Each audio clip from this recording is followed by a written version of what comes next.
Nunca houve tantos meios de comunicação, tantas opiniões disponíveis e tantas ferramentas de aprendizado. Semana passada a gente falou sobre os podcasts, né? Informação, informação, informação, mas cadê o conhecimento, né? Mesmo assim, ainda se multiplicam a confusão mental, a superficialidade espiritual e a incapacidade de se distinguir a verdade da mentira, a mentira da verdade. A gente não sabe muitas vezes, a gente relativiza tudo, nada é absoluto, né?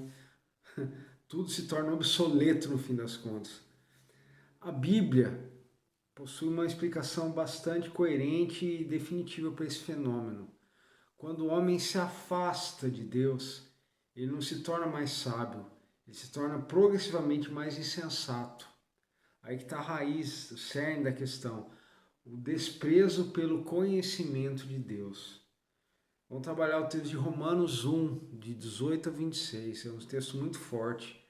Lá naquele texto, Paulo ele descreve um processo de degradação que nós poderíamos chamar de emburrecimento programado, que é o tema da nossa conversa de hoje, emburrecimento programado. Inculcando-se por sábios, tornaram-se loucos, né? Achando que está sabendo de tudo, na verdade está em um caminho de derrota, de bancarrota. Porque existe uma rejeição deliberada de Deus no coração do homem, naturalmente, in natura, né? E essa rejeição produz consequências inevitáveis na nossa mente e no nosso coração. Já nascemos com pensamentos, com atitudes, né? Como o pecado afetou todas as áreas da existência humana, afetou inclusive a nossa razão. A gente vê a natureza, a gente sabe que não é preciso sair do nada aquilo, a gente sabe que existe um Deus, que a gente não quer pensar nele dessa maneira, né? Mas há uma contradição aí, se escancara dessa maneira, né? Que eu acabei de citar, achando que são sábios se tornam loucos. O homem se afasta de Deus em busca da autonomia intelectual, mas encontra escravidão espiritual. Olha a contradição. A autonomia intelectual choca com a escravidão espiritual, porque está afastado de Deus. Rejeita a luz e termina em trevas. Como é que você vai achar luz sem estar com a luz, né? Abandonamos a verdade e passamos a acreditar em mentiras, né? O que foi dito no começo. A gente não sabe distinguir uma coisa da outra, porque tudo é igual, tanto faz. Sua verdade é a minha verdade. Foi exatamente isso que aconteceu no começo de tudo, de toda a nossa história, lá no Éden, né? Em Gênesis 3, a serpente ludibriou Eva, né? Que prometeu independência, né? Um conhecimento superior, ó, certamente sereis como Deus, sabereis todas as coisas. Autonomia, a gente sempre está atrás de autonomia, né? Aí veio Eva, olhou, viu o fruto que era agradável aos olhos e desejável de se comer e foi lá e, né? Soberba, a cobiça dos olhos, a cobiça da carne, né? E a soberba da vida, né? A mulher viu que era agradável o fruto e foi lá da mesma maneira o esposo dela, Adão, foi lá e foi junto. O pecado foi apresentado como um atalho para a sabedoria. Um atalho, não existe atalho para a sabedoria.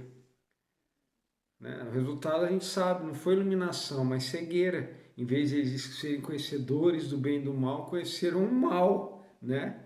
Que o bem já estava no bem, né? O homem que desejou ser igual a Deus acabou escondendo-se de Deus. Aquele texto que é muito forte, Deus procurando a viração do dia, o homem, a criatura, a primazia da criação dele. Onde estás? E Adão lá escondido, sem saber, ficou com medo de Deus. Com medo de Deus. A pergunta de Deus, onde estás, não revela a ignorância de Deus. Eu sabia onde ele estava, mas a condição espiritual que Adão já se encontrava. O homem que antes desfrutava de comunhão perfeita estava assustado e perdido. Né? Vi que estava nu e tive medo. A primeira consequência do pecado, então, não foi econômica, não foi social, nem política, foi espiritual. Essa primeira consequência que condicionou toda a raça humana. O homem perdeu a capacidade de enxergar corretamente a si mesmo, ao mundo e ao seu Criador. Ó, eu não consigo fazer um autoexame honesto de mim, do mundo e do Criador. Quem é Deus? Né? Toda vez que a humanidade abandonou Deus, deixou Deus de lado, repete o mesmo padrão. Acredita que está avançando, mas está retroagindo, está retrocedendo. Sempre as nossas brilhantes ideias e conquistas e tal, Babel e tal, chegar perto de Deus, tornemos célebre o nosso nome, né? Nós achamos que estamos emancipados, quem está bam, mas na verdade nos tornamos escravos. Emancipados, escravos. É um mergulho de ponta na escuridão, né? Um mergulho de ponta na escuridão, queda livre. Esse processo possui uma progressão, entre aspas, né? Progressão na degradação. Eu estou progredindo na minha queda. Espiral negativa, né? Descendente. O texto de Romanos, 3 vezes, ele vai falar que Deus os entregou. Deus os entregou. Por que Deus os entregou? Por que Deus falou, faz? Não significa que Deus produziu o pecado neles, mas que os abandonou as consequências, seus próprios desejos pecaminosos. Nós temos a liberdade de fazer isso, de pecar. Você quer pecar, você vai pecar. Se quer errar, você vai errar. Vai persistir no erro, vai persistir no erro. Quando o homem insiste em viver sem Deus, o próprio Deus entrega ele ao caminho que ele escolheu. Isso não é diferente de livre-arbítrio, isso não é livre-arbítrio. O homem pensa assim que já perdeu o livre-arbítrio.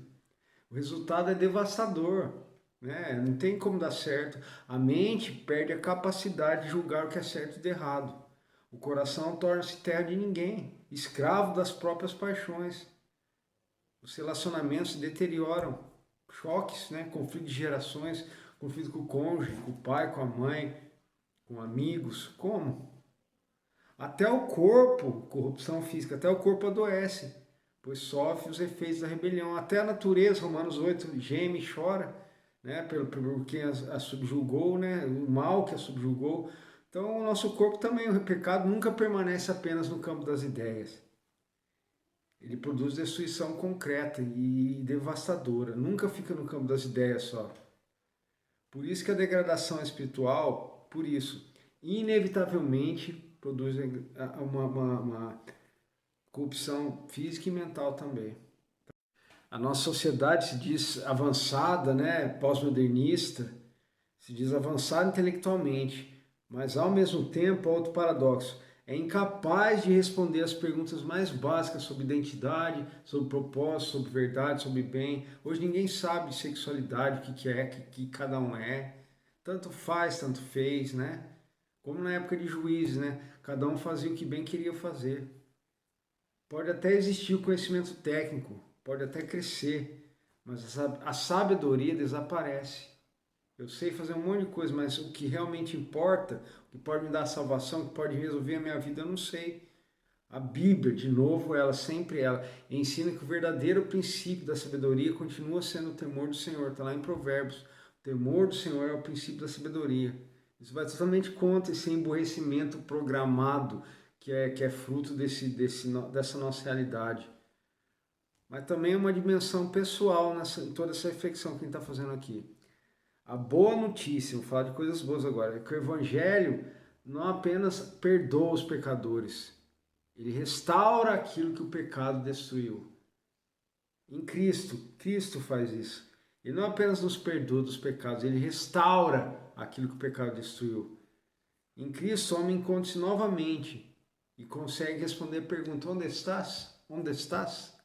Em Cristo. Onde estás? Jeremias 29:13. Buscar-me-eis e me achareis quando me buscar de todo o vosso coração. O Senhor busca aqueles que se achavam perdidos. Jesus Cristo, lá em Marcos, veio buscar e salvar o que se havia perdido. Pela regeneração do Espírito Santo, a nossa mente começa a ser renovada, o nosso coração é transformado e a vida inteira, a nossa vida inteira, passa por um processo de santificação. Nossas vontades e nossas disposições alinham-se à vontade de Deus, que é boa, perfeita e agradável, contrária à nossa, que é ruim, imperfeita e miserável. O verdadeiro progresso humano não está em abandonar o Criador, mas em reconciliar-se com Ele por meio de Jesus Cristo. Reconciliação. O emburrecimento programado não começa quando o homem deixa de estudar. Ah, não vai na escola, burro, né? Ah, não fez aqui burro, não fez faculdade, burro. Eu conheço muita gente que não fez faculdade, que é muito mais inteligente que quem fez faculdade. Isso não quer dizer nada. O emagrecimento programado, novamente, não começa quando o homem deixa de estudar. Ele começa quando o homem deixa de temer a Deus. É aquilo que a gente falou que realmente importa. O que realmente importa. E a restauração não começa quando a gente adquire mais informação, mas quando a gente adquire mais conhecimento de Deus, que é seletivo, não é cumulativo igual a informação, igual a gente falou semana passada.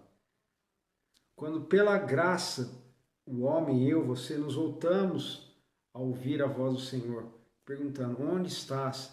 E respondemos com arrependimento e fé ao chamado de Cristo.